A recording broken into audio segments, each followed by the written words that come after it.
girls with their nails done now.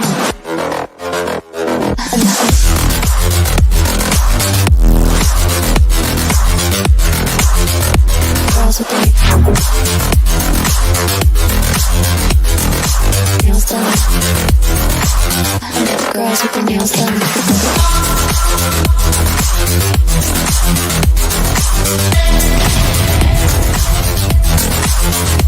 Girls with their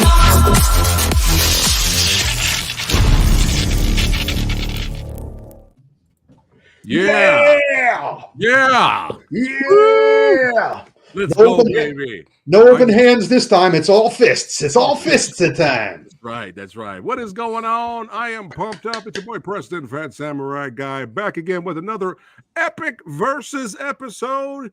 And I am surrounded by a plethora of amazing talent, badasses, legends. They are all here tonight. I hope you guys watching are having a great time. Thanks again for hanging out with us. We're getting the show started, baby. And first up, we're going to go around for the introductions. That's right. The psychological thriller director, filmmaker from Well Go USA, Bone Cold. That's right. He is back. Billy Hansen. Welcome back, brother. Thank you very much. I'm stoked, man. I want to go fight somebody now. Yeah. You will. Yeah. You will. It wouldn't look like that. But, yeah. And another legend is here. That's right. Filmmaker, director, martial artist. Did the film Lost Phoenix. This movie is legit. Some badass quoted that. I don't know who that is. But yeah, make sure you guys check it out on Amazon Prime and Tubi, I believe now. Right, James? It is now on Tubi, yep. Yeah, welcome, James. First time on Versus, brother. Looking forward to this. Yeah, good to have you here, man. Good to have you here. And returning members, we got the Thrashinator, Thrash Pondo Pons. Welcome back, brother. Thrash Pondo. So great to be back. It's been too long, my brothers. Yes. And look at it. We got two action legends here. First on Versus, John from Action Flicks.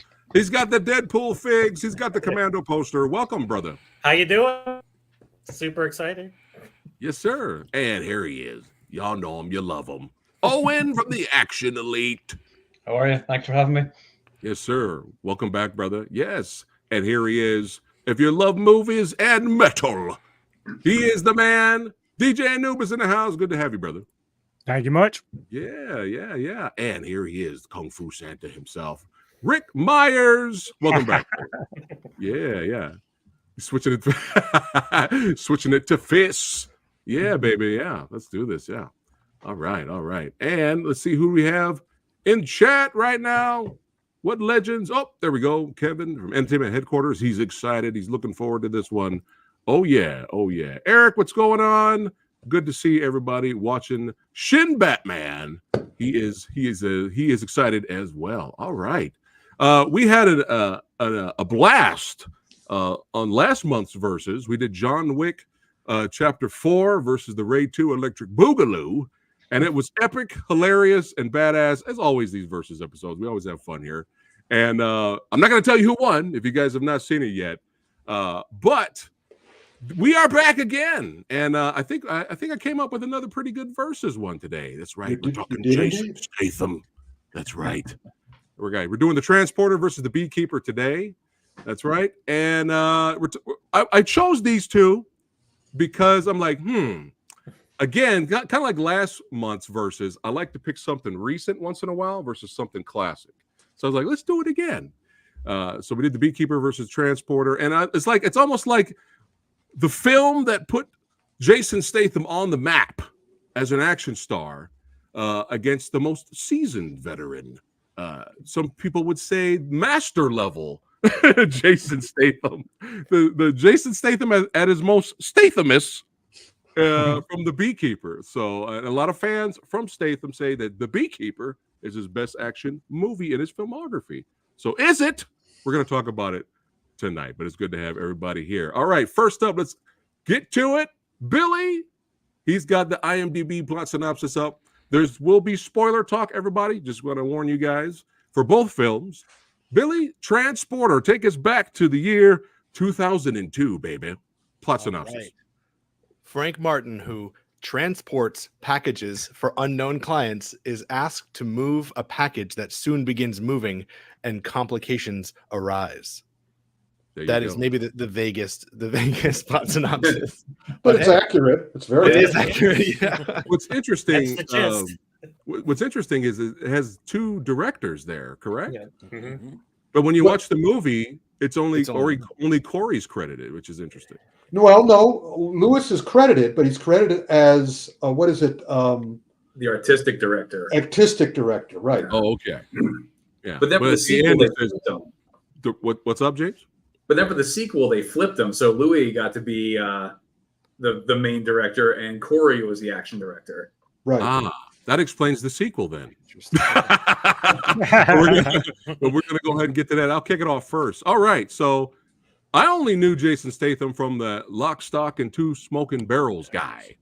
And I enjoyed him as an actor. I mean, I didn't see that much of him yet. And I remember seeing TV spots for Transporter, and I was just like, this looks interesting. This might be kind of fun, but it didn't like blow me away to where I had to go run out and see it right away.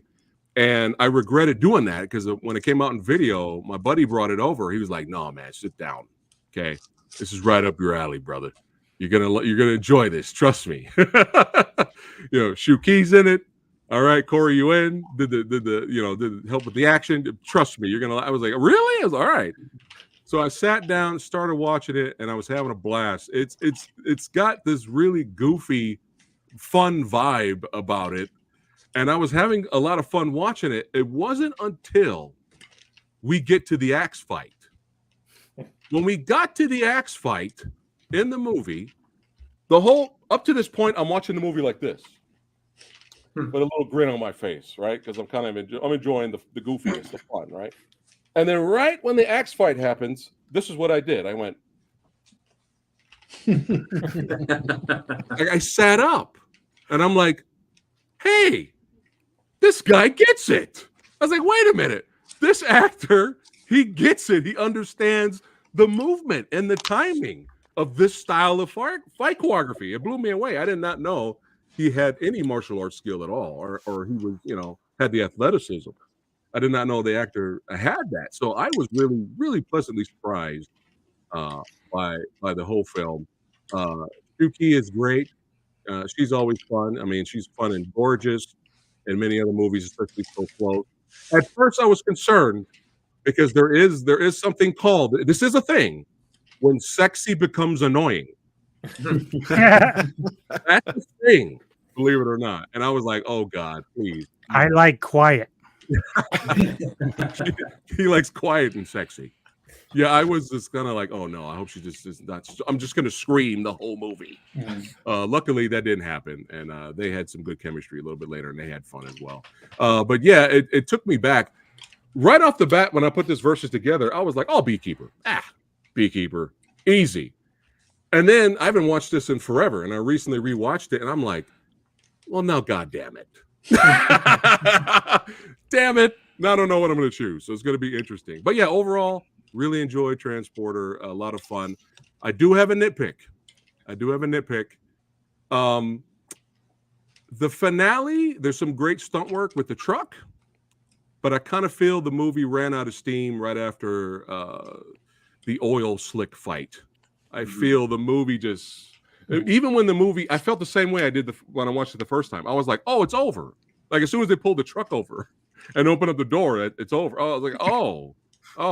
Because I was expecting a bigger in-fight finale. And the main villain in the movie, he kind of fucked up Statham and looked at him. And Statham looked up at him surprised that he got his ass kicked. I was waiting for him to get his back. And he kind of really didn't. They had a little scuffle in the truck, and then he had a really lame death. I was like, come on, man. You're going to throw him out of the truck? He's got to get ran over. But oops, PG-13. Mhm. So I was like, Let me just add, in the original cut, he was run over. Oh, well, that's unfortunate. That's unfortunate. But The rest of the world saw him run over. America, we saw him just fall out. oh, does anybody know if there's an uncut Blu-ray or DVD? There is, and I'll send you some connections for that. All right. Awesome. That's awesome. But yeah, still love the movie. Still a lot of fun. Great fights. just kind of ran out of steam at the end there. All right. Next up, we'll go to John. John, thoughts on the transporter? Things you liked and what you didn't like about it. Well, you said a lot of what was on my mind. So, but I'm right there. Well, Like the only time I did not, like I didn't really know Jason Statham. I had not seen Lock, Stock, and Two Smoking Barrels or Snatch, and I was like, I saw him in the one with Jet Li, and he didn't. Yep. He seemed like all rigid in that movie, like in terms of the action and everything. So funny story, like when the transporter came out, I didn't put the two together. I was like, that's the same guy, and I'm like, holy cow, because then like he's in the transporter and he's like, Jackie Chan, like moving all over the place and stuff like that. So I was like, who the hell is this? And I went back and I was like, that's that guy. And then Ghost of Mars, he was in, but he had the unceremonious death. I talked to Owen about it, on one of his shows. And so that it's kind of cool because like I watched it again today, and like you, I had not seen it in like at least a couple years. I hadn't busted out, and I actually watched them both back to back. I watched the Transporter and then the Beekeeper afterwards. Nice. And nice. So of course I'm not going to talk about Beekeeper right now, but it's a fun movie. I mean, it's PG-13, and a lot of people hate that, PG-13 action movies, but I had fun with it, and I wasn't expecting it to be such a martial arts heavy action movie. I thought it was going to be more of a shoot 'em up, and there was a little bit of shooting, but not really. And I love the ending. I love the oil slick fight. I thought he was like playing homage to Jackie, and doing, I mean, not so much with the comedy, but just like, with the choreography and everything. And I just remember sitting in the theater going, wow, this guy has got it. And I knew it right away when I saw the movie. I was like, this guy, if he plays his cards right, it's going to be the next action star. And it's like, yeah. And you got Corey Yuen brought in, and you got the Hong Kong flavor to it. So I mean, in terms of the two, it's like this one's like more stylized. It's prettier. That's what I was thinking when I was watching. I was like, wow, this is like a pretty action movie in terms of the stylish, the way they choreographed it and the way they were doing everything with it. And I just had a bunch of fun with it when I saw it. And the rest is history. I'm a huge Jason Statham fan because of it. Like I said, I had only really seen him in the one with Jet Li, and I didn't even remember him in that movie. I had to go back and be like, oh, that's the same guy, So I had a lot of fun with it. But nice. in terms of nitpicking, I mean, I wasn't a fan of Shuki. I mean, I am a fan, don't get me wrong, but in this movie, I mean, it just seemed kind of forced, and then of course she's like, oh, let me thank you by having sex with you. I'm like, oh, that's okay. That was awfully nice of her. But okay. I mean, it's fun. It's fun. It's like things that never happen in real life, so it's like, but I mean, she was okay. And Matt Schultz, who's in the Fast and Furious, the first couple of Fast and Furious movies, he was just over the top, and I was just like, come on. Like, he hands Statham the package, and then he does this with his hand, and I'm like, you're just weird. And he was just, and the way he acted and the way he talked in the movie, I was like, this guy's just a loser. It's like, and there was no formidable opponent. I mean, in terms of the big guy that he fought, right. In the oil slick fight. Yeah. But other than that, it's like, yeah. So in terms of villains, you're kind of like, and then, like I said, Shuki, she got better as the movie went along. But if I had to nitpick, that would probably be my negatives to the movie. But it's 99% positives for me because I just enjoy the movie. Copy that. All right. Nubis. Yeah, so when I first got introduced to Statham, it had to be Snatch, and of course his small appearance in Ghost of Mars, horror film, of course. So obviously that's where I'm going to find him there. But Transporter kind of changed the whole dynamic of that. As John was pointing out, it's very stylized. I love that Frank is like very intelligent and precise about what he wants, like specific amount of kilos. The opening scene with the bank robbers, he's like, look, I'm not going anywhere until we've agreed to contracts. So they like pop the dude in the head, thump him out, and then get moving. So the action is great. The choreography is great. I was going to say it earlier, but Rick was like, hey, just hold on. Tell us when you're doing this. I'm like, so I think is it Shuki? Is that how you pronounce her name? The girl? I didn't realize till just not too long ago that she's also in a favorite martial arts film of mine called The Storm Riders from '98 with Sonny Chiba. I love that film immensely. So like I was kind of pleasant surprised. I go, oh yeah, okay, I can see it now. It's been a while since I've seen it, but So yeah, the film is amazing. I love it from start to finish. I do think I agree with Preston a little bit that towards the end you kind of think it's going to kind of be over, and then there's like a little more drama at the end there, but it does kind of nicely close out the film, which is good. I don't think it's as good as the ending to like the second one or the third one, but it's still decent enough, I think. All right. Billy. Yeah, I remember Transporter coming out, and my first initial reaction after the trailer was like, the dude from Snatch is going to be like martial arts fighting. Like, I like him in Snatch, and I liked him in Lock, Stock, but I don't know about this. So I was really skeptical. Mhm. And it came out like, early 2000s, which was like the Silly Bonds and the Triple X's and the Fast and Furious movies. So all the action stuff was becoming a little glossier, a little sillier. And so you see stuff like him dodging, like using the pan to swipe away a rocket. And I was like, all right, come on now.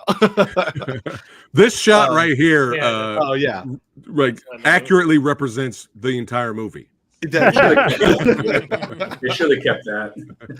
I think I remember also being in the theater, and once it gets to the third act, where it's just like action sequence, fight scene, all this stuff, and like all this stuff, him taking his shirt off, and I was like, well, that's cool. Well, that's cool. Well, this is cool. Okay, now they're fighting in between buses. That's cool.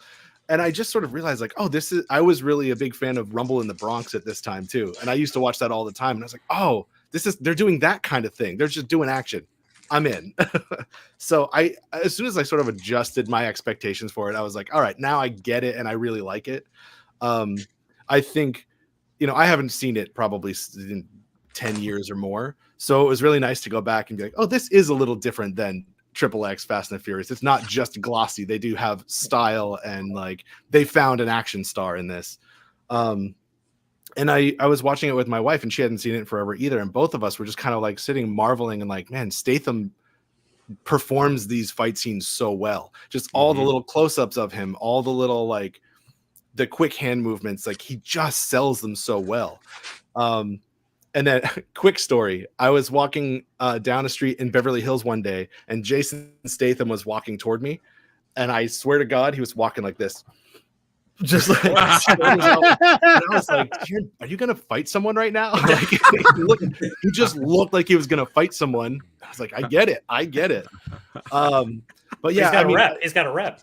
Yeah, if anyone sees me right now, they gotta know I'm ready to fight. But I mean, I loved it watching it again, and you realize why Statham is Statham. And you realize why this spawned a whole franchise. I mean, we're still talking about transporter projects, I think, because of the style that they took. So all the silliness and all the sort of cheesiness, I don't know. I love how simple the plot is too. Like how simple the story is, because you can hang a lot on a really simple story. And I feel like that's exactly what they did. So yeah, and you can tell with the people involved, like Luc Besson writing the script, and Pia Morel, who directed the first Taken, I think, was the cinematographer on this, and you can just kind of see all of that like early talent in these guys. Copy that. All right, James. So yeah, I remember when this was first announced, thinking I was right, because when I saw Snatch, I saw like Statham, like, man, this guy would make a great action star, like. And then, it shows up in the one, like, okay, as a co-star, and then the Transporter gets announced. Like, yes, I was totally right on it. But watching it again, like, it's really cool because he's a blank canvas here. And you see him do stuff. Some of the stuff he does in this movie, you never see him do it again. Like, a lot of the fight choreography, I noticed, especially the kicking, you never see him do that stuff. That jump split kick, never again. A lot of like the spinning kicks with when he's got like the bike pedals on his feet, never see anything like that again. He kind of like very quickly realized, yeah, I'm like better with fists.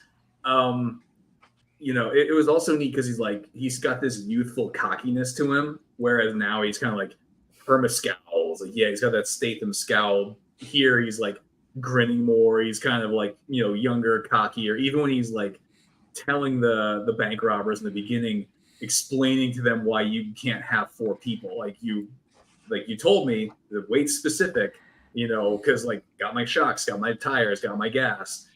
And that was really neat because we've been seeing him kind of like old and grizzled for at least the last decade now. So it was kind of nice to see him like still kind of getting into that groove. But the one thing that really feels like Proto is Frank Martin basically kind of being this borderline OCD action hero. Like everything is meticulous. Everything's in its place. His house is immaculate. His car is showroom. Everything about his life. That house is amazing, by the way. I wanted to live in that house and build it. I found out it was just a model.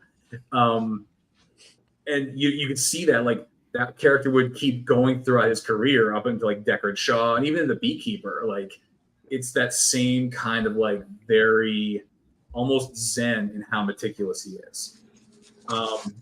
But as far as nitpicks go, and I do have, I have quite a few.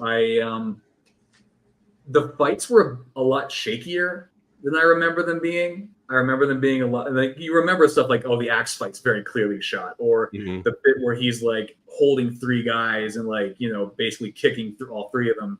That's great. That's like really clear and clean. But there's a lot of moments in this, especially the fight against the big guy, that's like shaky and it's like chopped all to hell.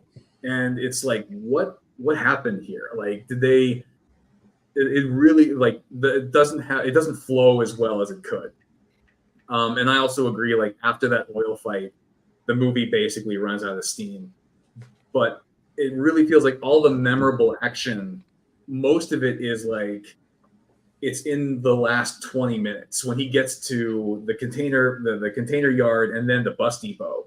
That's like that's what everyone remembers outside of the axe fight. And that's great. But I was really surprised. Like, this is most of the memorable action doesn't happen until this. And then there's still like 15 minutes of movie after. So like they really could have, like, I really kind of wish he'd have gotten a better end fight with Matt Schultz. Like, I think that could have been, that could have really made it work better. Yes, I agree. But yeah, like Shuki, fantastic. Francois Berlion as the inspector, also great. Statham has great chemistry with all of them. This was kind of like this first Europa Corps kind of did this a lot after this. Like they would bring this random, like really great actor in who's not known for action movies, and we'll give them this kind of stock action script and see what happens. So you get stuff like The Transporter, and you get stuff like Taken, because it's like, who was putting Liam Neeson in action movies before Europa Corps decided that was a good idea? And recently they had like Henry Golding in Assassin's Club, I think. So there's still I haven't seen it. Huh? Yikes. But yeah, go ahead, James.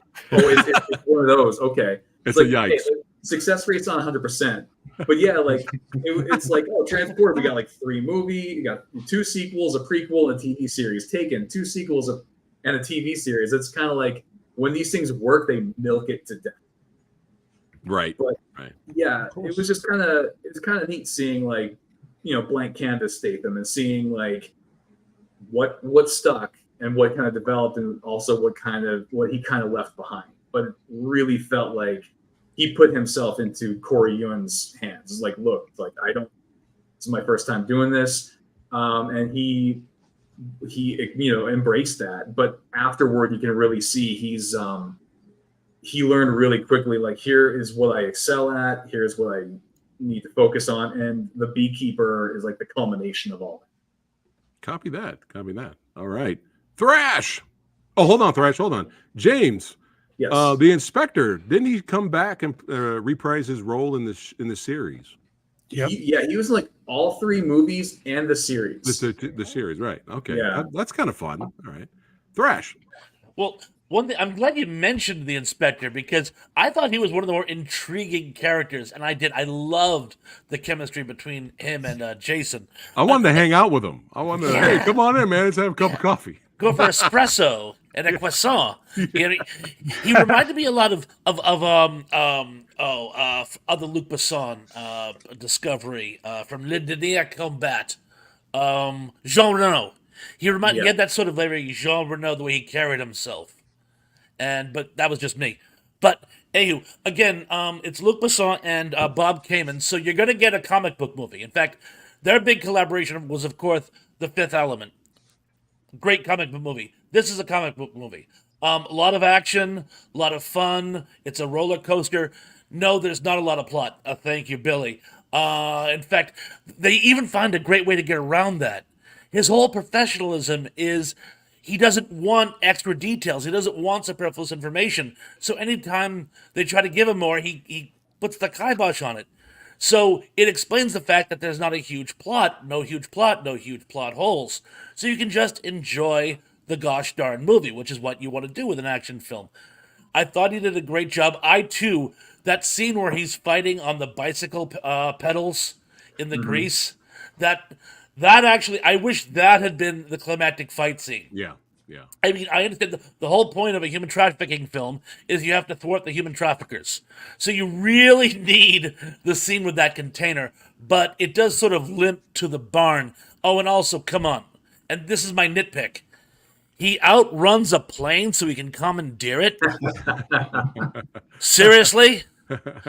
And then he's flying the plane in, or the pilot is, I should say, and everyone also looks up at once. I noticed that. I was like, how did they even know? How did they know? Then he jumps out of the plane and he looks like, how high up is he? It's like I can see half of France when he jumps out of that plane. He's so high up, and yet everyone's like watching him come down. Yeah, 1 second he's treetop level, next thing he's at 3,500 feet. Well, which is it? I mean, come on. Space and time are weird in these movies. And I kept waiting. I kept waiting for him to land on the wrong container. I go, watch. They're gonna open that container up. It's gonna be empty. Plot twist. But no, I'm glad that didn't happen. Yeah. But again, it's a fun movie. It's topical. The concept of the human trafficking problem is still quite relevant. I thought the cast all did a very optimum job. Again, the only criticism I do have of it, there are a lot of what I call little plot conveniences that are like just, oh, come on. Like early on, that opening segment, which we find out afterwards, is completely superfluous. It's just to establish his character. But come on, he jumps the car off a bridge onto a car carrier, which just happens to be coming down the street. He's just that good, Thrash. Yes. I heard it years ago from an old college professor who taught script writing, and he goes, audiences will accept the impossible before the improbable. That was very improbable. So, and I think they do ask us to accept a lot, but it's such a fun film. You know what? What the heck? I accept. Yeah, copy that. Well said, Thrash. And yeah, this is one of those movies you kind of have to turn your brain off to enjoy it, which is perfectly fine. I do that all the time sometimes. But you can really nitpick and ask a lot of questions for a lot of things. Like how did a tied up to a chair shoe key get into the back seat of the car? That's impressive. Yes. That was. I'm just gonna be like, right? She's got skills. She's got skills we didn't really get to see. Exactly. And she picked the right car. How many cars were on that estate? And she just happens to get to the one he's going to steal. She knew his chasing vehicles at that point. You just gotta roll with it, baby. Just gotta roll. You do. You gotta roll. Go for it, Owen. Yeah, I hadn't watched this movie for several years and forgot a lot that happened in it. But what I liked about it was that it came out at a time when just after 9/11, and there weren't really action heroes anymore. It was kind of a thing that was done.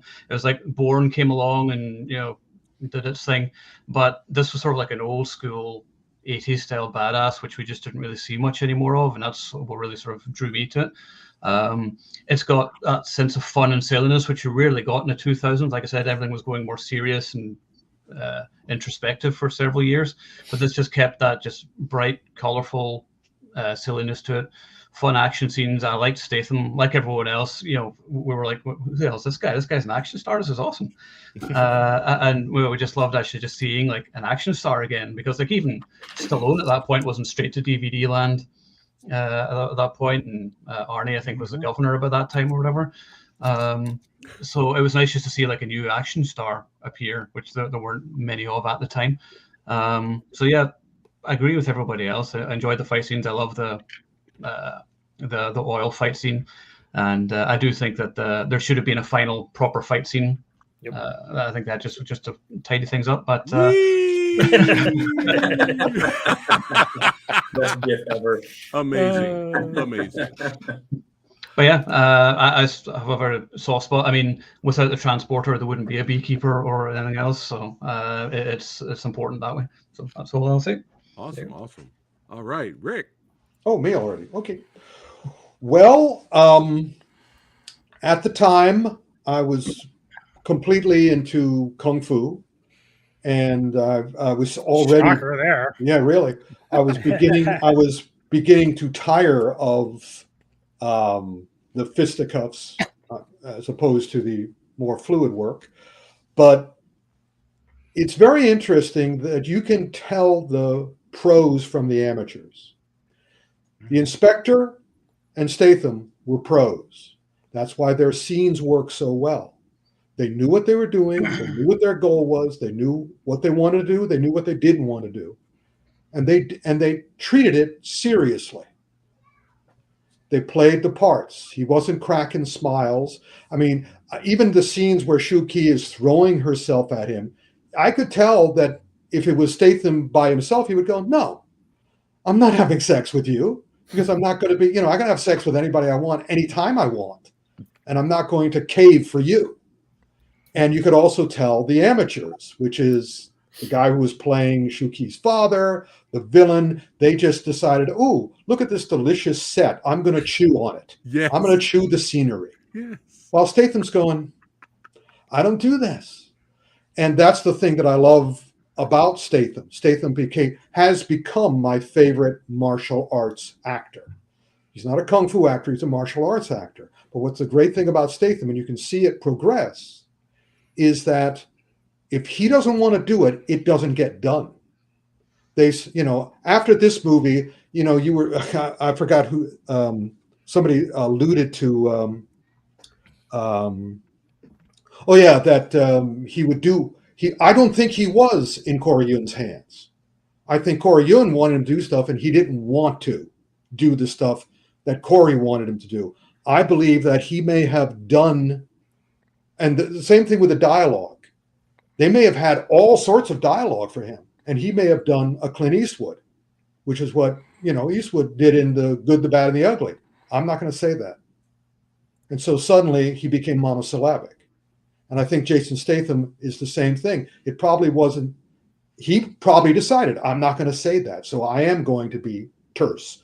Also, it was interesting to see, it's always interesting to see Corey Yun. I've met Corey Yun, and I've talked to him and all this other stuff, and it's always fun to see him trying to bring Hong Kong style into Western movies, or in this case, European movies, French films.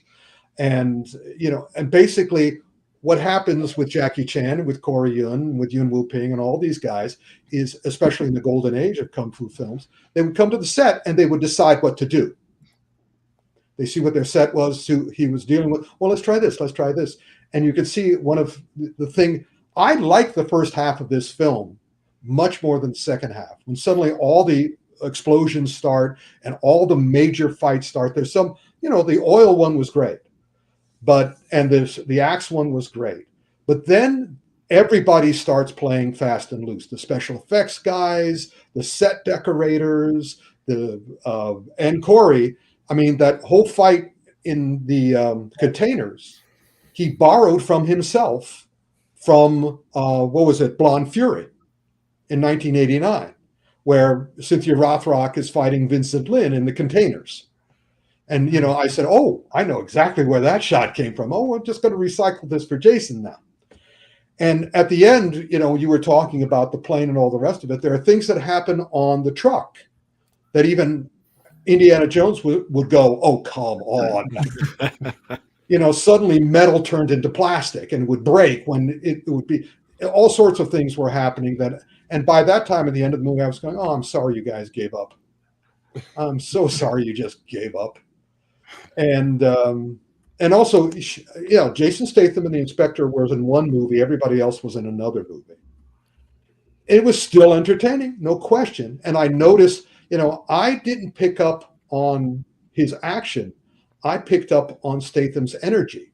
I sort of went, this is a guy to watch, because I've always wanted, somebody who spoke to me, and he spoke to me, and thankfully he maintained his conversation, except for some of those really awful European ones that I forgot, that really the worst director of all time made with him. He did 2 movies for that terrible, terrible director in Europe. I've forgotten his name. Uwe Ball? Yeah. Yeah, yeah. And The Name of the King? Yeah. Yeah. Because I just felt for him when I watched him during that. I saw that in theater, by the way. So did I. As a challenge hate watch. Yeah. And because from the trailer, once I saw Ray Liotta dodge back with his eyes open as the sorcerer wizard, I was like, we have to go see this. Hopefully, unfortunately, it was bad, but. Well, I'll tell you how I felt. I mean, ultimately, how I felt about Transporter. The only thing I would need to say is I never saw the sequels. Oh man! Wow. Me neither. Okay. Me neither. They're good. Yeah. They're good. Well, good. I'll take your word for it, because I have them available to me. I'll watch them if I have some time. I want to revisit them, but I remember them being good and bad. I had issues with 2 and 3, but there was some kick-ass stuff in 2 and 3 for sure. But yeah, well said, Rick. Oh, really quick. Rewatching it, I kept seeing Cyril Raffaelli. Cyril. I kept seeing him, and he got gypped. some of the.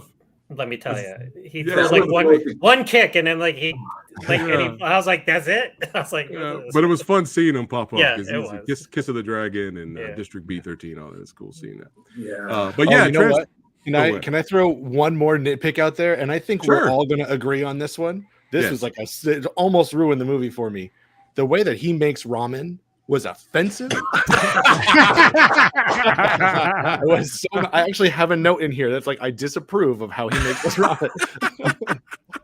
Copy that. It was his statement. It was his statement for working with a Chinese crew. I'm only going half in, going in the microwave. But yeah, with all our nitpicks, we all agree that this movie's a lot of fun, because look at this. Wee! It's fun. It's fun. But yeah, definitely, Rick, you said that fight really had a Jackie Chan vibe to it. It wasn't there a fight where Gordon Liu put oil on him, and he was in Heroes of the East, correct? Right. Yeah, he put oil on him or something on him, and the judo guy couldn't grab him. Yeah, right. Yeah. I will say that Statham, is an actor, and maybe Rick will agree, or anybody. He has this dry sense of humor that just really works. Yeah. So every time he's kind of like a sarcastic comedic value. But let me say, he's not an actor. He's a performer, and there's nobody better at being Jason Statham than he is. And that's all I need him to be. Right. No, I just learned that he was a diver. He was a diver. Oh yeah. Oh my God. He was a driver. Really? He puts on a. If you want to connect the two movies we're talking about, at the end he puts on the scuba suit. Yep. Mm-hmm. Yep. To get away. Anubis, let's do Transporter Films ranked video. Let's do it. Let's do it. That'll give me an excuse to rewatch all of them. And I've never actually seen Refueled. Are we you can pass that. You can pass that one. Based on what I've seen, I'm gonna have to go with number one is number one. Based on what I've seen. It just gives me an excuse to watch the other two and have fun talking about it. I got you. Billy, are we gonna have to review Ghost of Mars? Oh, listen. I feel like I have a lot to say.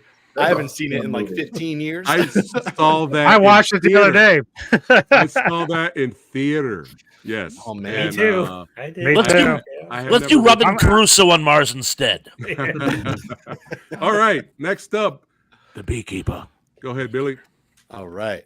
Oh, Hey, Puppy dog. The dog wants to make an entrance. Special guest star. He's also deaf, so we can swear around him. He's fine. I have my kitty cat walking around here. If you hear any noises, that's Yeah, I got 2 of them, so if they pop up, you'll know. So good. All right. So Beekeeper, one man's brutal campaign for vengeance takes on national stakes after he is revealed to be a former operative of a powerful and clandestine organization known as Beekeepers. Yeah, Beekeeper. Know what I mean? That's a All mouthful. right. Yes, I have a really quick funny story. So, shout out to my brother from another mother, filmmaker Matt Merritt from Keep Forward Productions. He's like me. He loves us some Staith, and he was just like, dude, I can't. I don't know, man. I can't do this anymore, man. After Expendables 4 and the Meg 2, I miss the Statham that I know and love. Like, what is this? What, the And Yui what's- Bowl one? Huh? Oh yeah. The Yui Bowl one? He misses that? Well, the good movies when Statham made Cut good action States movies. some slack. Yeah. Well, anyway, he was just like down in the dumps. He's like, I really miss, Statham making good action movies. And literally the very next day, the trailer for The Beekeeper drops. And I sent that to him. And he was like, oh my God, Jason Statham heard me. This looks amazing. And it was so funny. We couldn't stop laughing. I was like, dude, this looks legit. So I had to go see this in theater, had a blast. And during my review, me and James reviewed this. I think I said during my review, I'm sitting there in theater and I had a smile on my face. And I'm looking up and I'm like, this is why we love action movies. That was what was going through my mind in the theater watching The Beekeeper. I was like, yes, satisfaction, being rewarded, the audience being rewarded, giving us villains to hate, seeing them get the shit kicked out of them, giving us a likable lead.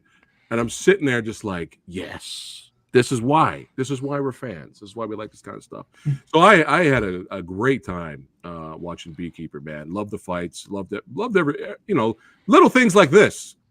Like that little scene, I love that scene. Yeah, like little things like this. I'm like, yes, more please. Yeah. I can't really think of that much to nitpick as of right now. I'll see what you guys have to say. I guess just to be a little nitpicky, I enjoyed the other beekeepers showing up at the gas station. Yes, it was great. And this was a great scene. This was wild. It was. Yeah. And I wanted to see like two more other beekeepers show up to fight him, but that's just me being nitpicky. Wait till the sequel. Yes. There'll be an army of beekeepers. Yeah, the Beekeepers. That one was called. He's going to be taking on the beekeepers. Exactly. The Killer Hornet. Yeah. The Queen Slayers. Now, this is debatable, but there is some criticism for a lot of martial art actors. I am fans of Steven Seagal's early work. I'm a huge fan of Michael Jai White. But Statham and those two, and you can name some others if you'd like, some of them, critically, some fans and some non-fans will say they love watching them when they're badass. They enjoy them, but they never get hurt. They never get beat up. And that's just a criticism that I've heard people say on both of them. I got some words for that, though. Me too. Right? But what's cool is once we get to this fight, baby. Yeah. Oh man.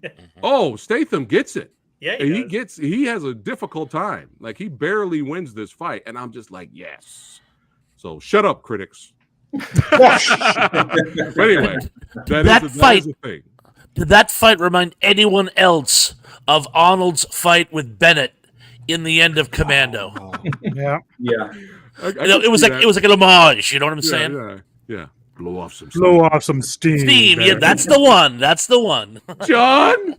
Yeah. I'm gonna shoot you between the eyes, John. Oh, you're talking.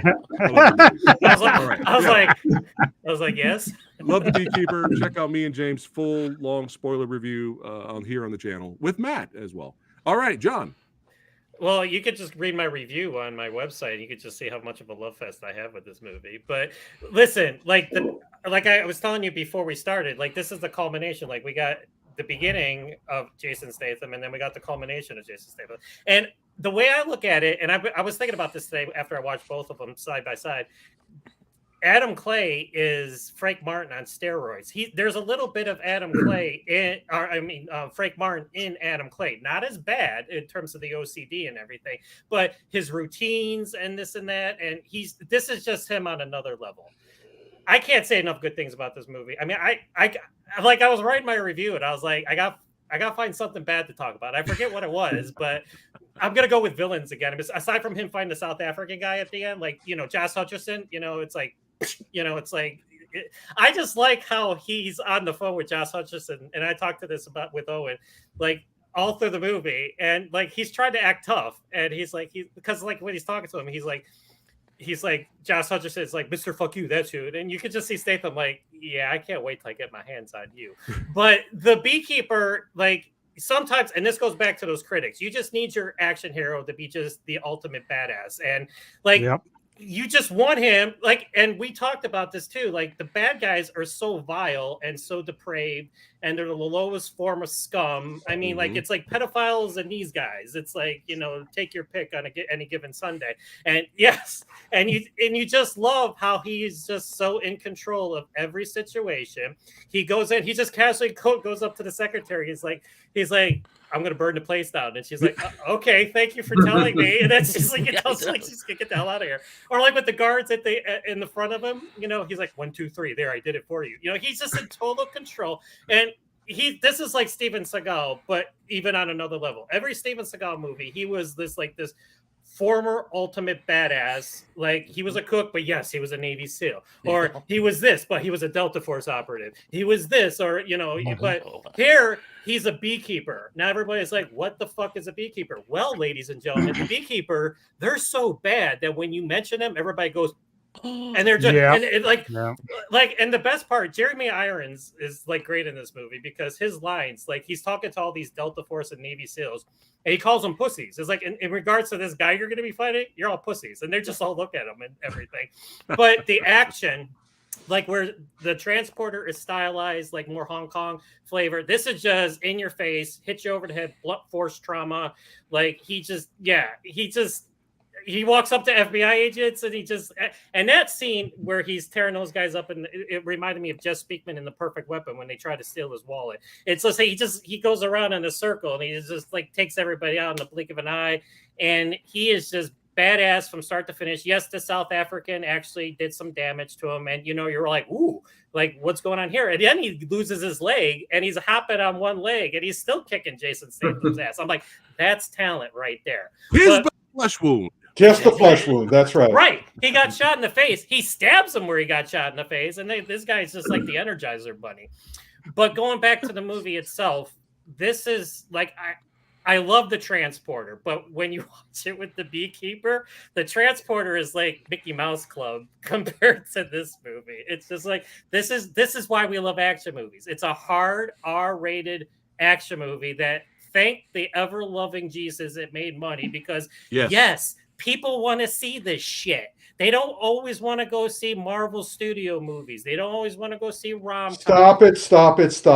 I want to see both. No, don't get me wrong. I mean, well, in my current state, I'm. And by the way, it isn't shit. That's why it was successful.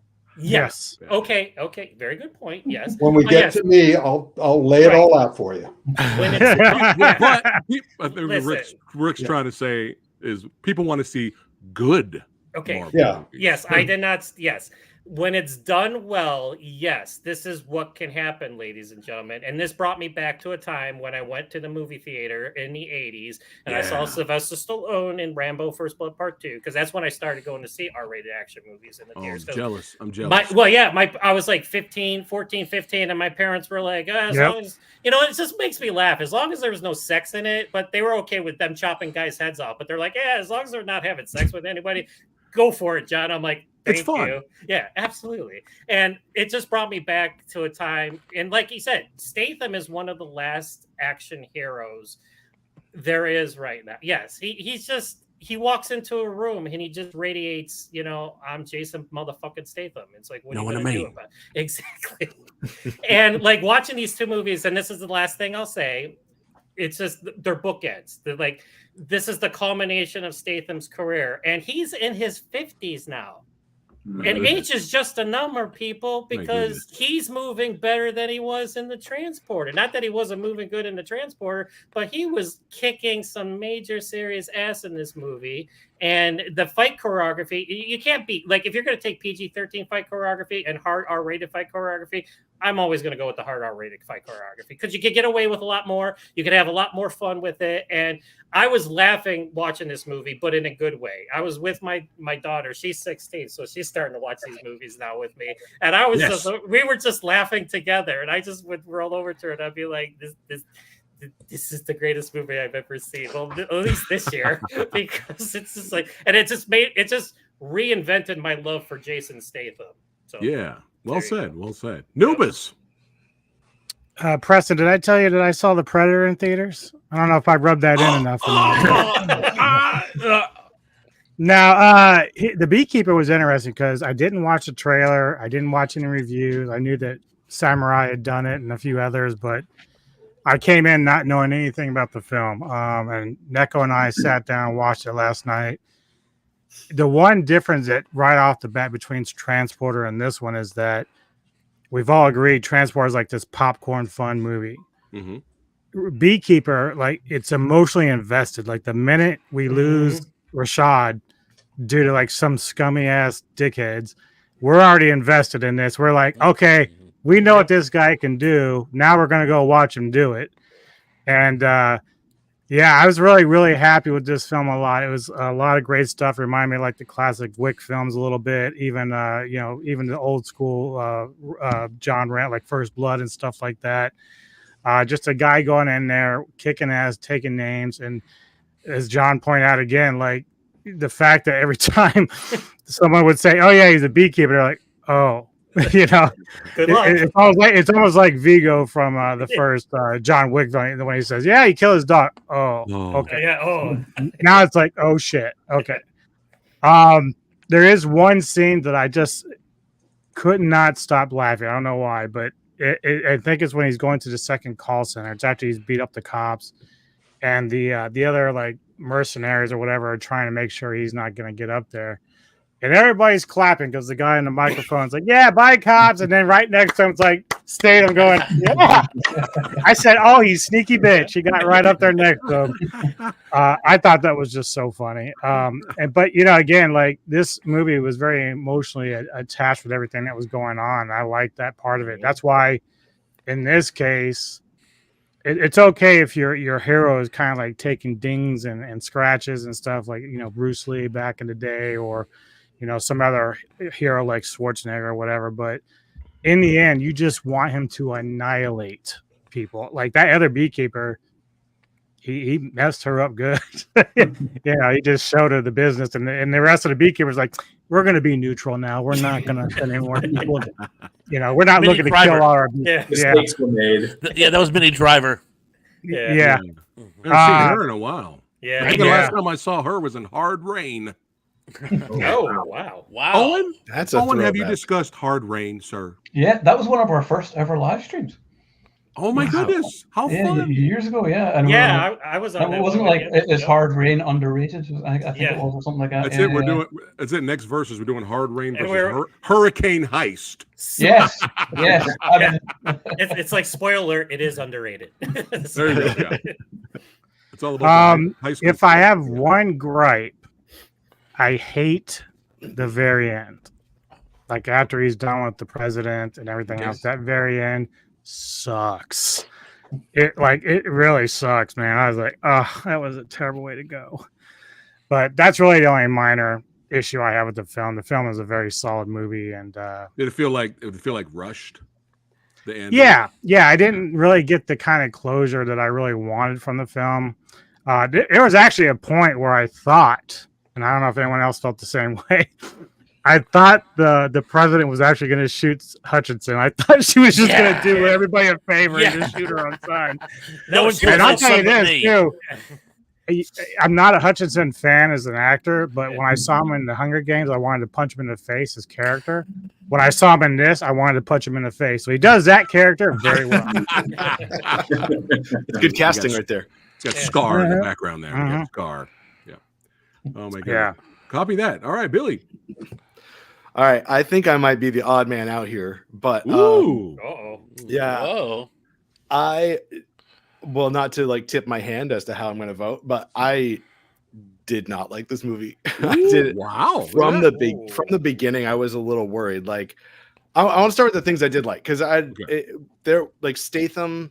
Anytime that dude is like moving on camera, I'm in. You know, every time he's fighting a bunch of people, I'm into it and I love it. I just thought like it's just not for me. Like overall, I was into the idea, like the idea alone, like Statham fights people who scammed his friend, you know, who was caring for him. That to me, like that's a personal story. That's something like, yes, go fuck them up. Like go fuck up everyone in that corporation from bottom to the top. And I just felt like at every juncture, at every new plot point, I didn't quite know what we were doing in the movie. I didn't know, you know, if the cop was on his side and then she wasn't, and then she was, and then she wasn't again. She was hunting him. And then like he's a beekeeper, but then there's an organization called Beekeepers, but he's a literal beekeeper. And Jeremy Irons is trying so hard to make this beekeeper metaphor, but he's not a bee, he's a beekeeper. So trying to make sense. So like I think ultimately like it just was not for me. I was never on the thread, so to speak. Interesting. And like a lot of the fight scenes when I was like, all right, yeah, we're gearing up for a fight scene. Okay. Like when the first time after he goes into burn down the first call center, right? And then he comes back and they're like, okay, we got him. We're going to go after him. They send a team after him in that bar. I'm like, all right, let's do it. Let's do it. I felt like all that action was confusing for me and I didn't know what was going on. So like he hung that one guy. Cool, but you don't see it. It's all like kind of done off camera in quick cuts. The thing that really like bugged me though in that scene was he cut that dude's fingers off. And I had to like go back and be like, wait, I didn't see what just happened. Did he cut his hand off? Did he knock the gun out of his hand? Like I couldn't tell. So I just felt like I was constantly trying to catch up. And then I'd be like 30 seconds or a minute later, be like, oh, that's what he did. Yeah, that was cool. And I just never caught on to it. And then so when the other beekeepers started showing up and they're in like bright purple with huge like miniguns on top of trucks, I was like, what in the Hunger Games craziness is going on now? Like I didn't know we were watching this kind of movie.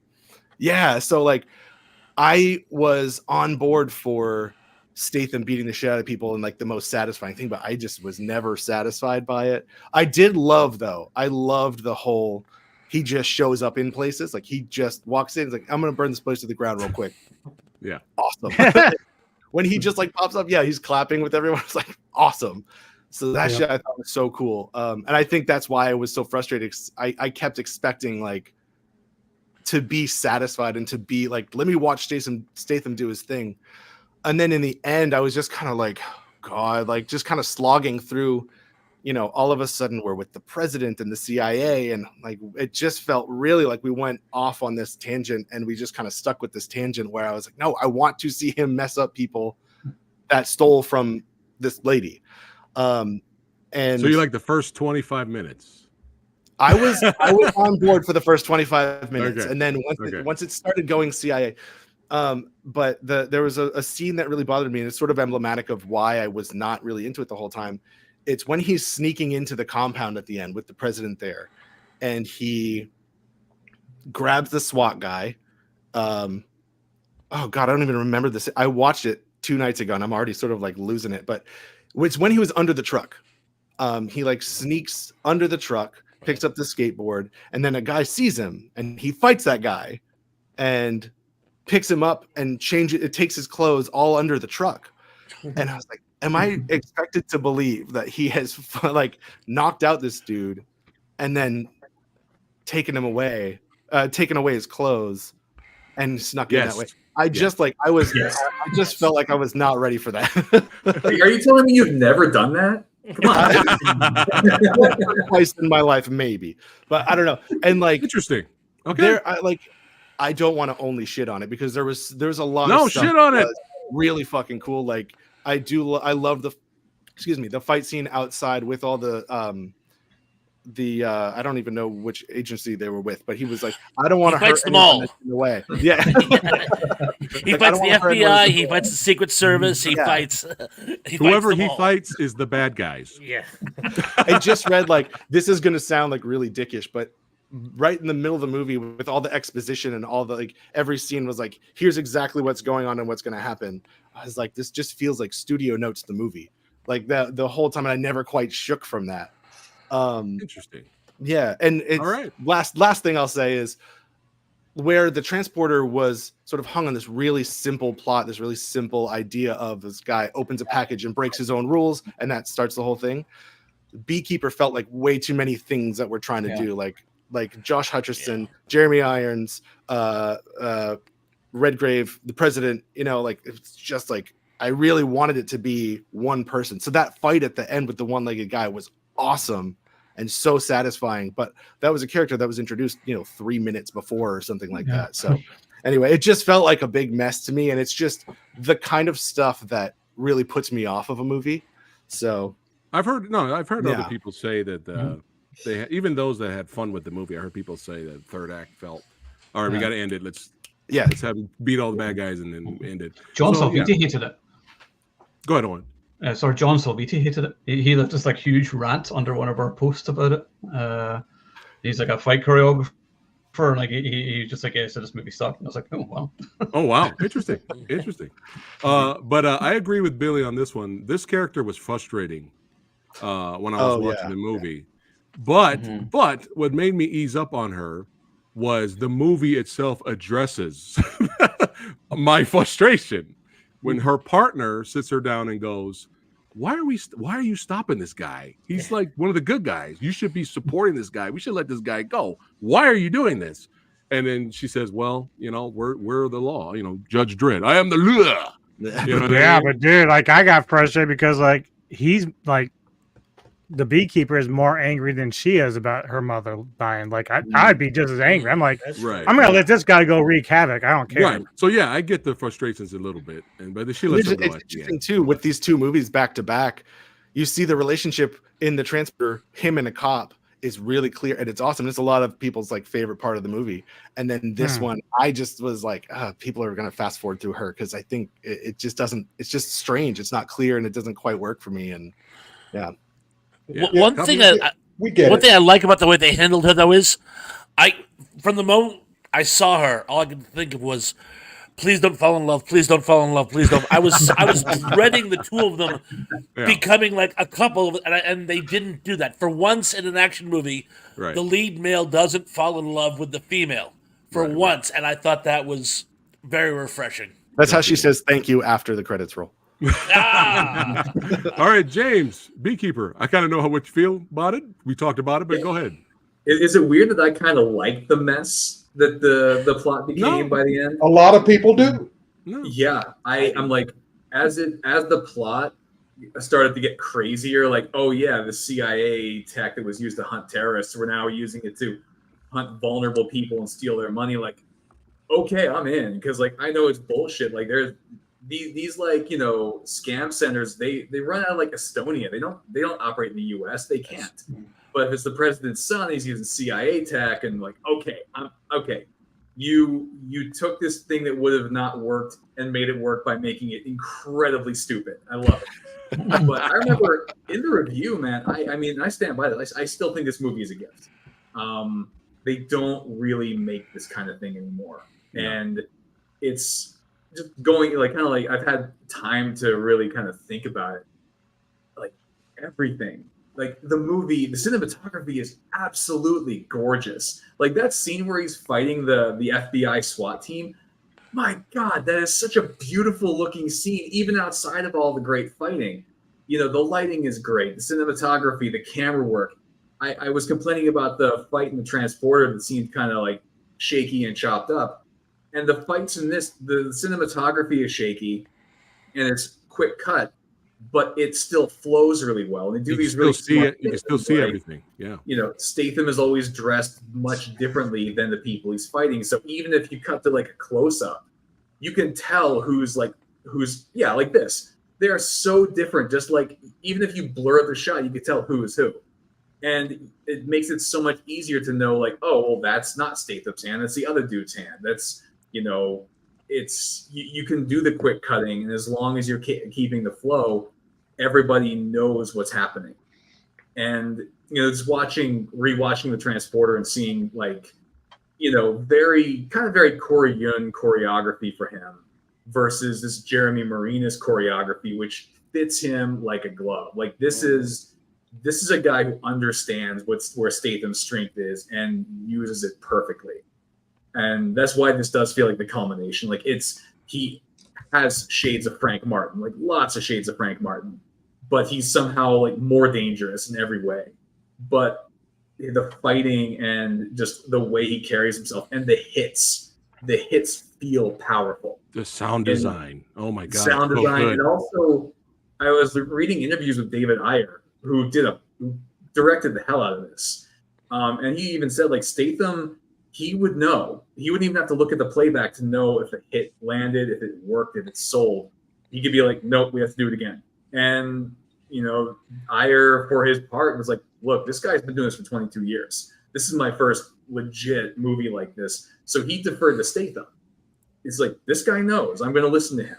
And they work really well together. And apparently they're going to be doing another one soon together when Stallone's involved, which is even better.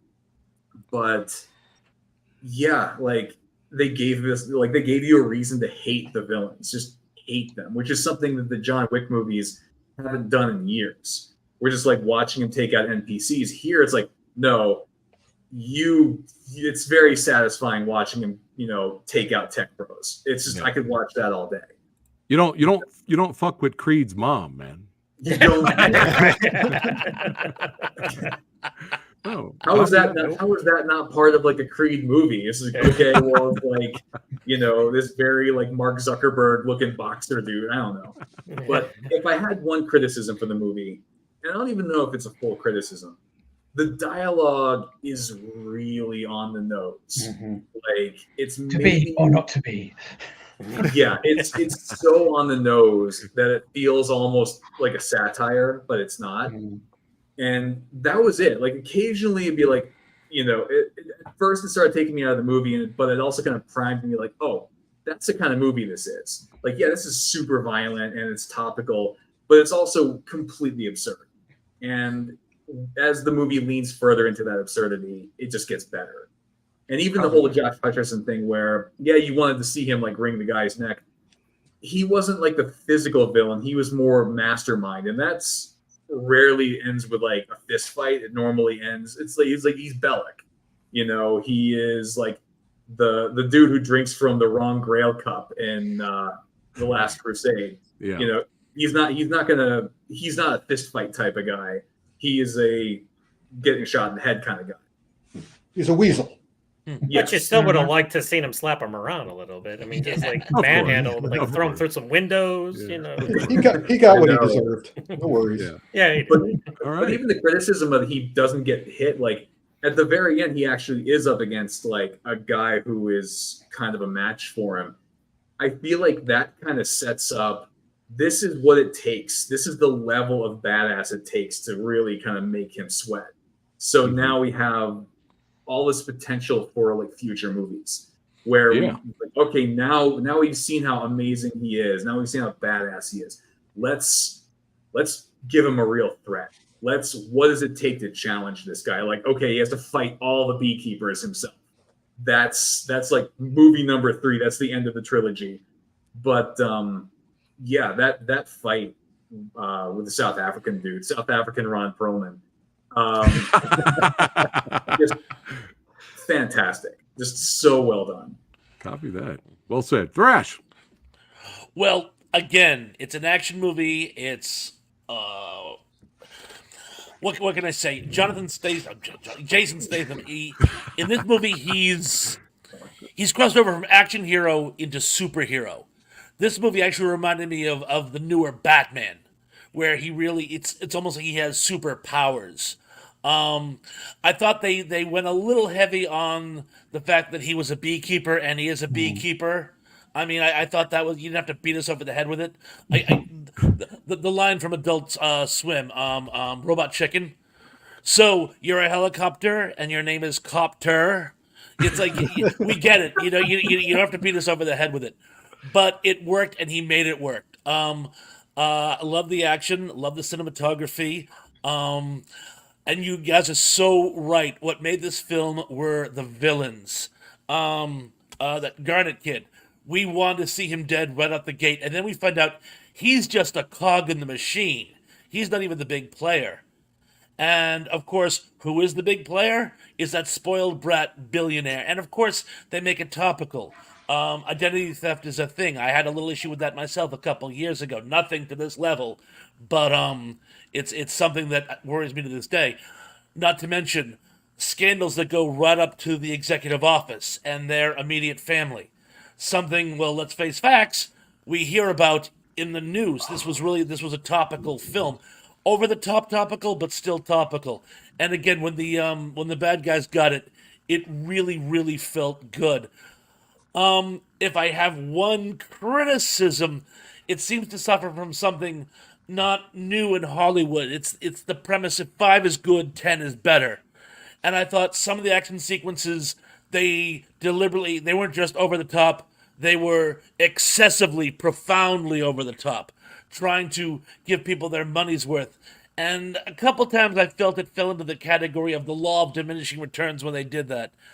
One other thing, and this is just a real picky of nit with me, when the South African guy, who I wish I could remember his name, I think it's Taylor in real life, I forget his name in the movie. They didn't mention his name.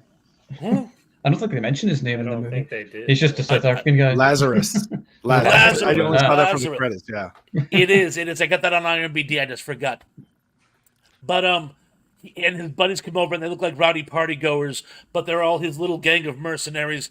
And the last thing he says to them before they go out on the veranda to take Jason down, he says to them, "If you have the shot, take it." What does he do? He has the shot and he holds on him for about 15 full seconds. Get on your knees. Put your hands behind your head. Thread your fingers. Dude, it's like Pedro Pascal fighting the mountain. Just kill him. Don't like have this little pissing contest. Just click, click, click. He's gone. And Lazarus should have known better. He fought a beekeeper. He lost a leg fighting a beekeeper. It seemed out of character that he would try to showboat in that scene, at least to me. But all things said and done, I love this film. It was really, it was old school action, but with a really modern craft to it, and I thought it was really good. Copy that. All right. This is a great versus because you notice we're saying the same things about both movies. Both movies are absurd, but both movies' endings are disappointing. It's very interesting.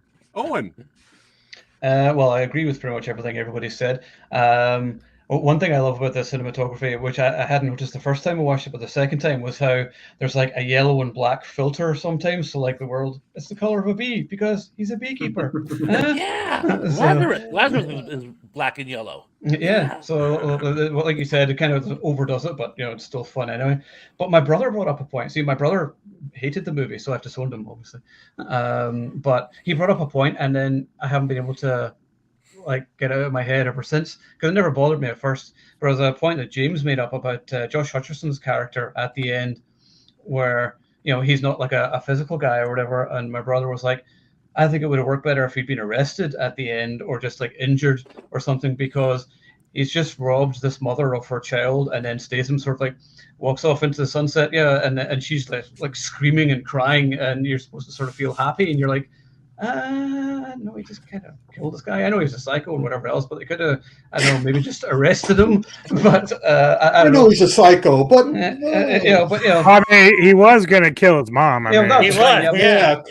And she was still upset that he does. I mean, yeah, it's his mom, but if that's a mom thing, yeah. I guess so.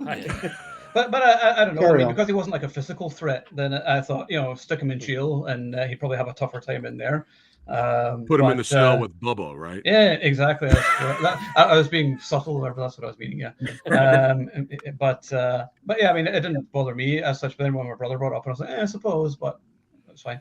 But yeah, it's one of my favorite Statham movies. It does have flaws, like you've all mentioned. I actually, Billy's not his own. My brother felt exactly the same way. He did not love the movie.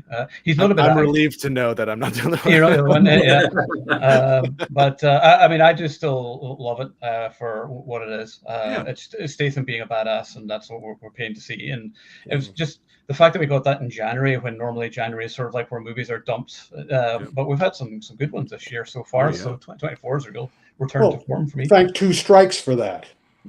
What was that? Oh, Two Strikes. Yeah. Copy that. No, copy definitely. that. Well said, Owen. And by the way, Billy, you are outnumbered, but you're not alone. You're a lot like Jason Statham. Yeah. Are you a beekeeper by any chance? I will never tell. If I don't see beekeeper themed honey in Stater Brothers, there you go. They need to start selling this very soon. Rick. Well, the very first professional novel I ever wrote was for the Destroyer series. The Destroyer was the second largest selling men's action adventure series in the world. And I got to write 3 ghost-written novels in that series. The Destroyer series was about Remo Williams, who worked for a company called Cure. And Cure was directly controlled by the president to go outside the Constitution to protect the Constitution of the United States. This movie is a Destroyer movie. Jason Statham is playing the Destroyer. And I wrote 3 and very clearly, because the big difference is that Remo knew the sun source of all martial arts, which was called Sinanju. So he just could wade through anybody. The stories became basically satires of American life.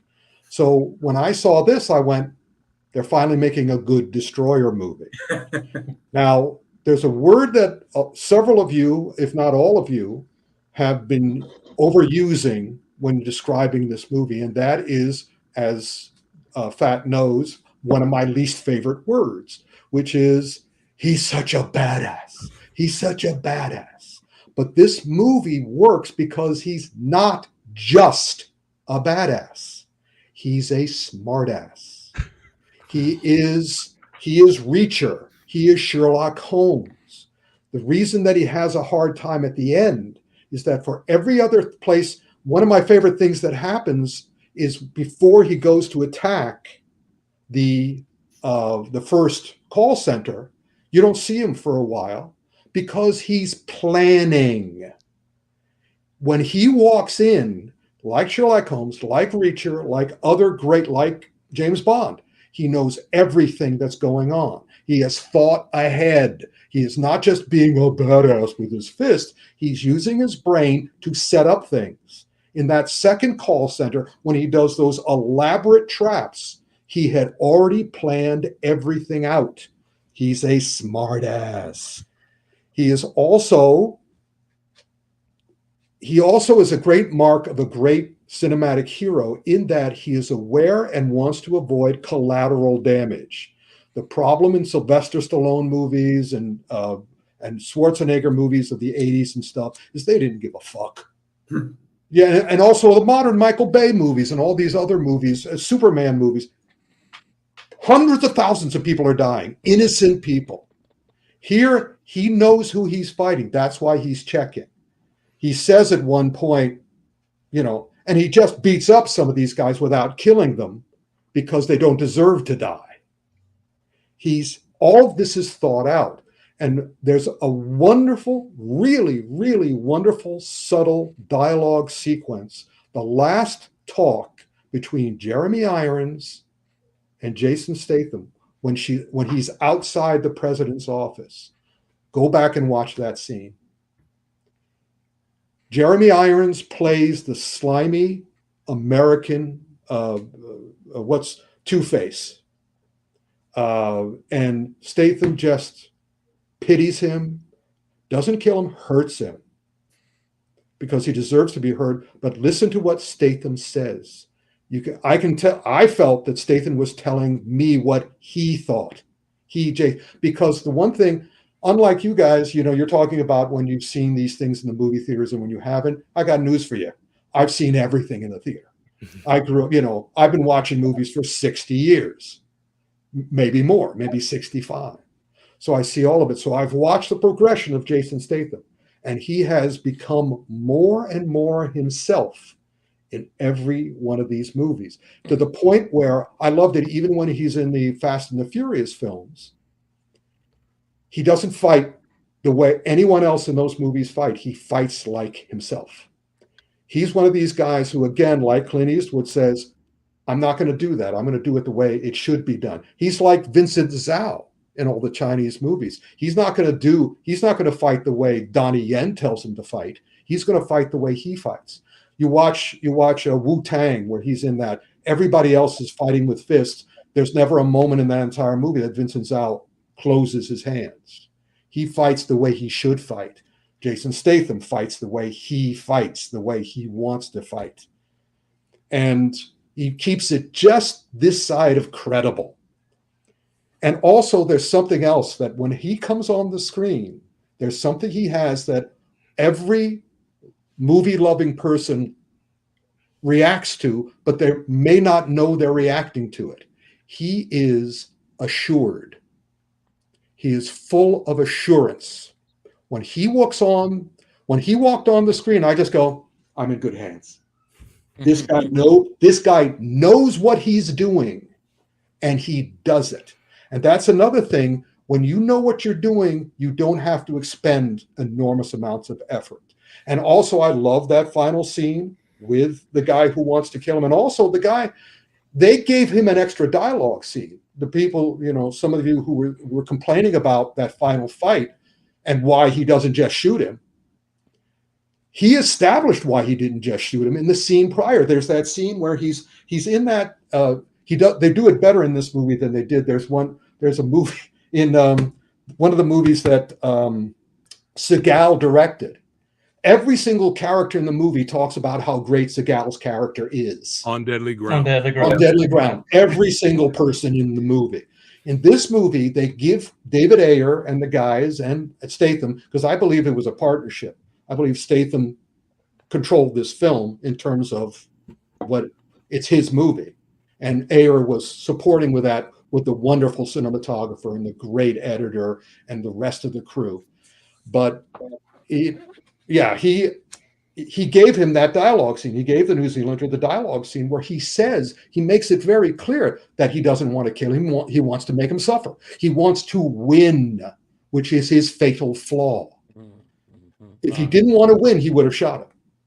He wanted to prove something to himself, which is what he practically says. Yes. Huh. Did somebody want to add? No, just much like Pedro Pascal's character in Game of Thrones, which is what I referenced. So wow, thank you. Yeah. That's an amazing point. Thank you, Rick. We were like, who's talking? For a second there, because you froze, Thrash. Oh, yes. Yeah, I froze again, but I didn't want to cut out during what Rick was saying, so I'm going to stay frozen. That's very kind. Yeah, there we go. Other people are bleeding and badass. This guy plans. He doesn't worry, he plans. And you can see the result. Like when that elevator trap tripped up, I went, I love this guy.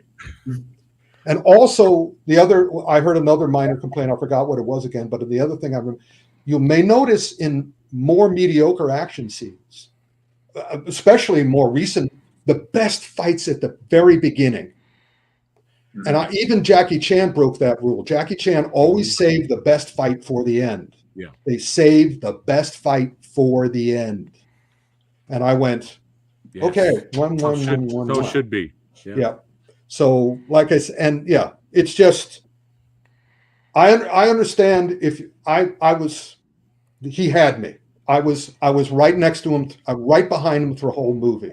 And so all the things that you guys didn't like, I loved because I felt they had shown me all the little evidences of that. And I love the new Beekeeper because this show, the moment she showed up, I know what the Beekeepers had become. I knew why he had retired because of this new Beekeeper. Mm-hmm. Because that's the way the Beekeepers had become. They become all assholes. And he's not an asshole. He's a planner. He's a smart guy. He had the flammable honey. That was another thing. So anyway, yeah. All right. I hated Copy this that. film. I just hated it. 0 stars. Yeah, FYI. 0 stars. Clearly. Yeah, all right. Burn it. All burn right. it down. Well, it is time to vote, baby. But before we go around and with our panel guests, our legends here, we got some special guest video votes, and their votes will count. I will mark them down. Thank you, Rick. And as is tradition, if there is a tie, the public will break the tie. I do have the poll results that you were able to vote on the community page. So they will break the tie if we have a tie. All right, up first, martial artist and stuntman and Power Ranger, Javon Wallace. Hey, Phat Samurai Guy, Javon Wallace here. Now, choosing between the transporter and the Beekeeper, I'm gonna have to go with the OG, the transporter. One, the first time we really get to see Jason Statham do any type of real martial arts in a movie, and can never go wrong with Corey Yun. You know, I love Corey Yun's, film directing and his fight choreography. So yeah, I'm gonna go with the transporter. And hopefully I'll see you soon on your next show. See you later, man. Nice. Yeah, shout out to Javon. He's an incredible martial artist. All right, next up, Charlie. What's going on, everybody? It's Charlie with Give Me Back My Action Movies. Phat Samurai asked me to jump in on this little versus going on between the transporter and the Beekeeper. Why don't you just ask me which one is my favorite kid? Preston. That would have been a whole lot easier.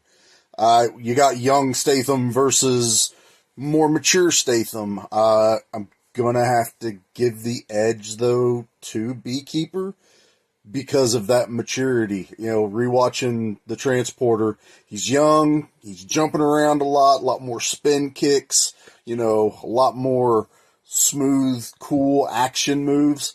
But the Beekeeper, he was just a man on a mission. He was a badass. He looked as hard as steel, and it's probably peak Statham for me right now. So, gun to my head, it's Beekeeper, which is definitely worth everybody's time if you haven't watched it yet. So, check me out over at Give Me Back My Action and Horror Movies, the podcast, and we will catch you guys on the next one. Bye. All right. Thank you, Charlie. We're 1-1 so far. Next That's up, we had a blast with him on the last episode of Versus, the fanatical one. Hey, Samurai. Hey, evening, gents. Versus time again. I'm so sorry that I can't be there for this one. It would have been so much fun to dive into these two slices of pure, unadulterated Jason Statham cheese. So we have the Beekeeper versus the Transporter. We have America versus France. Basically, we have a Big Mac versus a Croque Monsieur. American cheese versus Emmental, maybe. Both these movies, not amazing movies, but both really pretty fun movies. But for me, much like McDonald's food, I love eating it.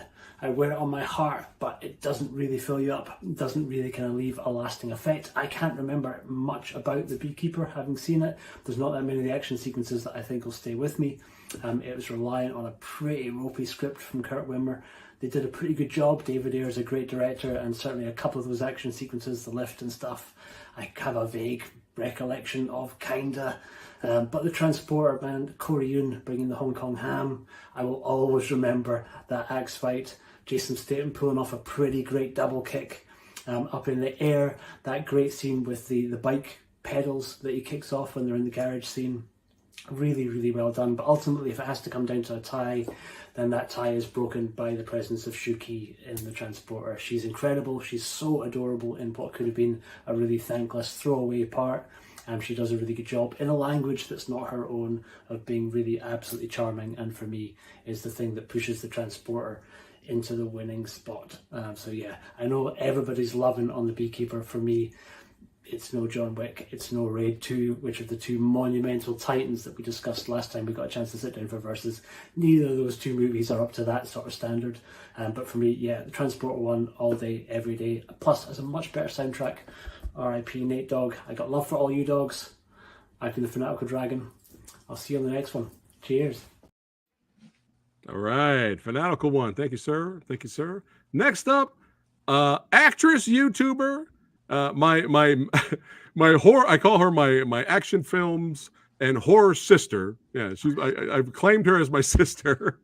Lindsay. Hey everybody, Lindsay here, and we're here to talk about the Transporter versus the Beekeeper. The Beekeeper versus the Transporter. Two Jason Statham action movies. One from 2002 and one just came out. I'm pretty sure it's still in theaters right now. If you want to know my full thoughts about the Beekeeper, make sure you go check out my review on my channel. It had been a while since I'd seen the Transporter, so it was a nice little revisit. It's fun.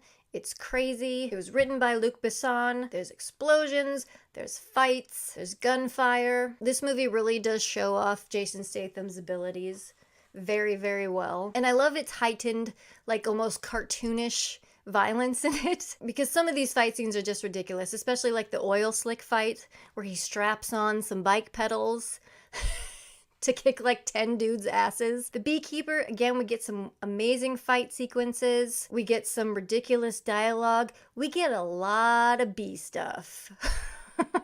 The fight in the shop in the barn is amazing, but when weighing these two against each other, it can be a little difficult to judge. Both have great action sequences, both have a lot of violence. The Beekeeper doesn't have a very dynamic villain. Yes, it has Jeremy Irons in it, but he's not really the bad guy. Transporter, yes, we get a couple villains, but they're very generic. Nothing makes them stand out in a lineup of generic action movie villains. One thing the Beekeeper does have that the Transporter does not have is an R rating. The Transporter is PG-13, the Beekeeper is rated R, and I like my action movies rated R. I like my blood, I like my eviscerations, I like my stabbing. I want to see a guy get the barrel of a shotgun rammed into his throat the hard way. I want to see a guy get his fingers cut off. I want to see some SWAT dude get cut in half by an elevator. And I want to see Jason Statham fight some big, giant South African dude to the death. Yes, the Transporter has many, many, many more explosions, but I gotta give it to the Beekeeper on this one. My vote's for the Beekeeper. All right. Yeah. See how she was talking towards the end there about the violence? That's why she's my sister. That's why I claimed her. She doesn't know this. I just claimed her. But yeah, shout out to Lindsay. Yeah. All right. You guys know this guy. Hello, Frank J here, the Commentary Beast, recovering from a cold, here with my thoughts on the Beekeeper versus the Transporter. First, the Beekeeper. I was pleasantly surprised by this film. I didn't have any expectation. You know, when I went to see the film, you know, this is like a great throwback to all those 1980s action films with Stallone and Schwarzenegger, where they never get hurt or shot, whereas every time they shoot somebody, they all get shot. I love the over-the-top villain. I love the campy side characters, like the one you saw at the call center. You know, especially that plot twist of a true villain. You know, it's like, are you fucking kidding me? You know, like who the bad guy really was. And then you also have this great brutality, you know, in terms of the fight. You know, you have the great gas station fight, you have the great night fight at the end. With that said, also the film was shot, you know, beautifully. With that said, I felt that the film focused, you know, really a bit too much on the bad guys more than on Jason Statham. And also, I felt the FBI characters, the two FBI agents, I felt that they were just written in a way that they just conveniently show up or needed whenever they're needed. You know, like when the plot needs them, they just show up. So those are the kind of like the flaws that I felt for this film. And then I watched the Transporter again. And once again, I was just stuck by how great, how inventive, how creative the fights were, the chases were. The great opening car chase, the great chase at the end. And of course, the lovely Shu-Chi. Like, how can you resist the lovely and sexy Shu-Chi? She was great in every single scene. Of course, Korean action choreography was brilliant. This feel really more like a Hong Kong film, except that you have Westerners in it. And of course, it also felt like a more bigger budget film than The Beekeeper. I feel more international, I feel more like a James Bond film. So as much as I love The Beekeeper and I wish to see a sequel to that film, my vote for this Versus episode goes to The Transporter. Until next time, take care and bye-bye. All right, it's getting heated. It's getting heated. Shout out to the commentary beast that is Frank Jang, and I guess I've been saying it wrong this whole time. I've been saying Shu Ki this whole time. There you go. Frank corrected us. All right, shout out to Frank. One more actor, martial artist, stuntman, action film director, Michael Hode. What's happening, big man? How are you? It's Michael Hode here, fresh wrapped off A Woman Scorned, which is the action movie I told you about, where I was the action director and the lead villain in that, hence the blonde hair. But yeah, you asked me about Beekeeper and the Transporter. Now, I prefer Beekeeper, and I'll tell you why. One, because I think the premise is great. I love the premise of the guy, this lone guy, and all he cares about is his bees, and then they mess with his landlord, and then he's on the warpath. So I just love that concept. I think it's a quite unique concept, and the action was superb.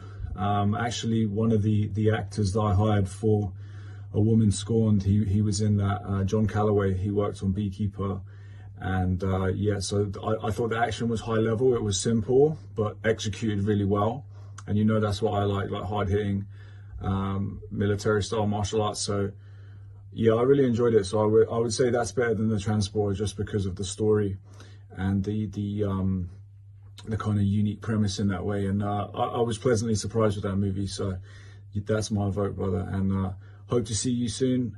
And I'll be on your show to talk about some of these projects I've got coming up. Yeah, shout out to Michael, man. Are we tied right now? We are tied. Oh my goodness. So to James and John, who are brand new to this episode, how we vote here, you could be a critic about it, or you could be biased. It doesn't matter your reasons why you're voting for what you're voting for. And we will start with John. You couldn't put me on a harder versus for my first one.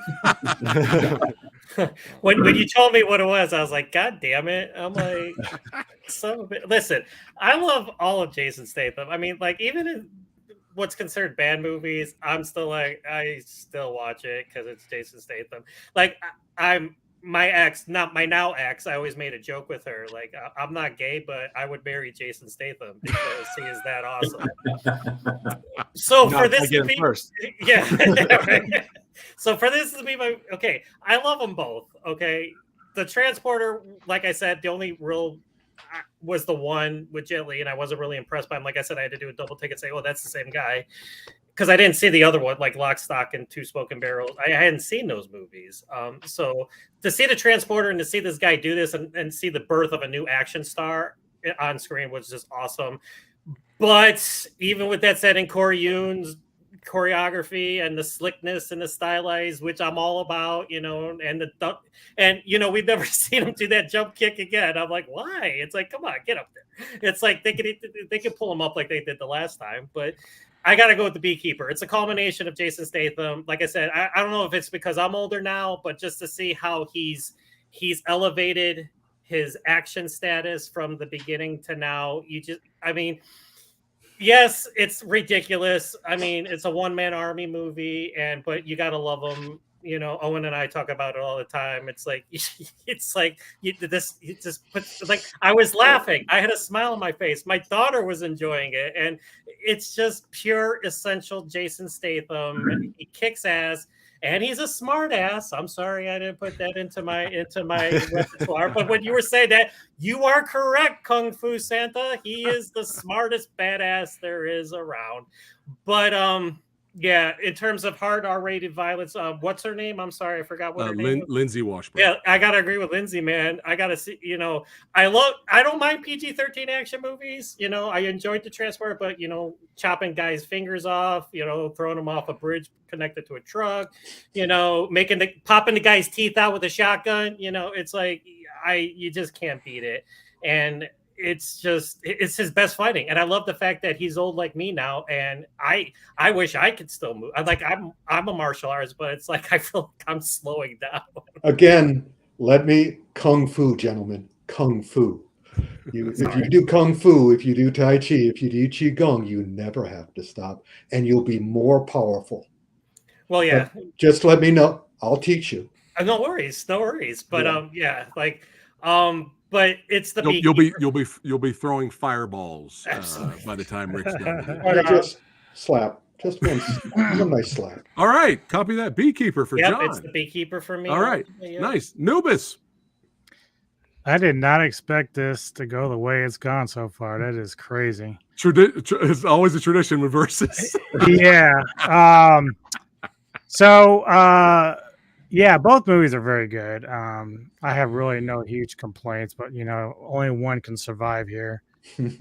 And as I said, like it's funny when someone brought up the female cop thing, because as I rethink about that, I really hate that fucking character because I just don't like that she's so indecisive throughout the entire film. Yeah. So what that does is when you have something like that, it makes the movie kind of clunky, which goes back to what Billy was talking about. It's got so many things going on. So, if you look at like a John Wick film, everything still falls into place nicely. This one does not. And then we get to the ending, which I brought up, in my little mini review there. And it's kind of like going to a massage parlor and just not getting the happy ending. Like it just doesn't do it. Whereas it's simple and as structured as Transporter is, it just goes from start to finish and boom, it's all gone, baby. Transporter for me. Copy that. Happy ending. All right, Billy, the Beekeeper. All right, Owen. Moving on. Moving on. We know what Billy wants. Go ahead, Billy. Yeah. We need to hear you say it. I'll make it a surprise for you. Transporter. Nathan voice. Yeah. Beekeeper, just not for me. Like I feel like the things that I found wrong about it or found like I didn't like, it's this stuff that just kind of tanks a movie for me. And I just never got on board with it. Not my thing.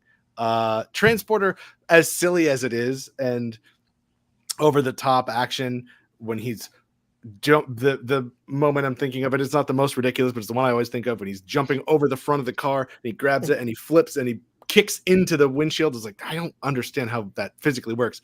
Doesn't matter. Like as silly as it is, yeah, Transporter for me, it's a classic. And yeah, I mean, all right. Anything Owen's brother says, I'm on. All right, James. So I'm gonna have to go with the Beekeeper on this. Yeah, when I rewatched the Transporter, I just kind of saw too many things about it where it's like, I don't know, it didn't hit me the way it used to. It didn't hit me the way the Beekeeper did. It feels like an action movie that just happens to have Jason Statham, whereas the Beekeeper feels like an action movie built around him. And they both go to like absurd places, but I would argue the Beekeeper kind of owns its absurdity a bit more, whereas like Transporter was more just like it was a movie from 2002. That was just how absurd things were back then. But yeah, like just so much about the Beekeeper just seems to work better. Like the Transporter is like it's like a slab of iron, whereas the Beekeeper is a finished sword. This is like it is peak Statham. Like absolutely, everyone involved, including him, they know what he's good at. They know what they have. Whereas it feels like with the Transporter, they're still kind of figuring that out. Even Statham was kind of still figuring it out. Whereas this, it's like, this is the best he's been in years. It's like out of nowhere, like the Expendables 4, let's put that behind us. The Meg movies, those are fun side projects, but this is it. This is the real deal. Copy that. All right, Thrash. Again, to agree with so many of the voices on this one, it really was a photo finish. I have a lot of love for both movies, and I can't stress that part enough. If I am forced to pick one, and you have to, or the entire point of this exercise is lost, I'm going to have to go with the Beekeeper, and I'll tell you why. I've always had a soft spot for vigilantes. Maybe it's because I'm such a Clint Eastwood fan. But, he's part in Beekeeper, he's part vigilante, he's part Terminator, he's smart, as Rick pointed out, and I think you put them all together, and it's just, I just enjoyed the movie just a wee bit more. So I'm Team Beekeeper for this discussion. Copy that. Owen. You know, I'm actually still deciding. Like, Oh. everybody's making good points. I'm like, that's a good point. Oh no! Right? I was What like, versus God is all damn it. about. What versus is all about, man. I have to pick. Screw Yeah. you, fat guy. Flip a coin. Yeah. So, love my R-rated action movies. So I really do enjoy The Beekeeper, but I also really love the character of Frank Martin in The Transporter, because he's actually a really crap transporter and keeps breaking his own rules all the time. But it makes for entertaining movies. But I like him. He's kind of surly like me, and I've noticed that he's complaining all the time, as Shukun said, and I was like, I can empathize with that. So it's also Transporter is a movie that gave us Jason Statham, the action hero, and there wouldn't be Beekeeper otherwise. So I'm just going to say The Transporter and be nice. There we go. All right, Rick, where are we at? Beekeeper. Oh, sorry. I don't vote yet. We are tied. We are 6-6. 6-6. Wow, look at that. All right, and Rick, it's Beekeeper for you. Beekeeper for me. All right, so it's up to Samurai Guy here. Will it be a tie? Samurai He's Guy. going. He's going to Beekeeper. He's going Beekeeper. I don't know. We'll see. Don't. I saw you reacting there. I saw you. Don't challenge him. Don't challenge him. He may switch just to be. I'm not challenging. I'm trying to get him to change his fucking mind. When you see me react like this, I'm happy because the versus episode is good and people are going back and forth. So when you see me do that, that's what I'm doing. Yeah, rewatching Transporter. I haven't seen it in years, man. Years. And rewatching it, I was like, man, I forgot how fucking fun this was. It was so much fun, and I just enjoyed the hell out of it. It's now making me want to revisit the sequels and do a video with Nubis in the future. We'll do a rank video for sure, just for fun, because that's what this channel is all about, is having fun talking movies. But the opposite of Anubis, I get his reasons why he hated the Beekeeper's ending. For me, though, give me, the staircase fight action sequence that leads to this. Any day over parachute, horrible villain death. I forgot the disappointment, stairway fight. And open up the trailer, the end. So I gotta go with the Transporter. I mean, the Beekeeper.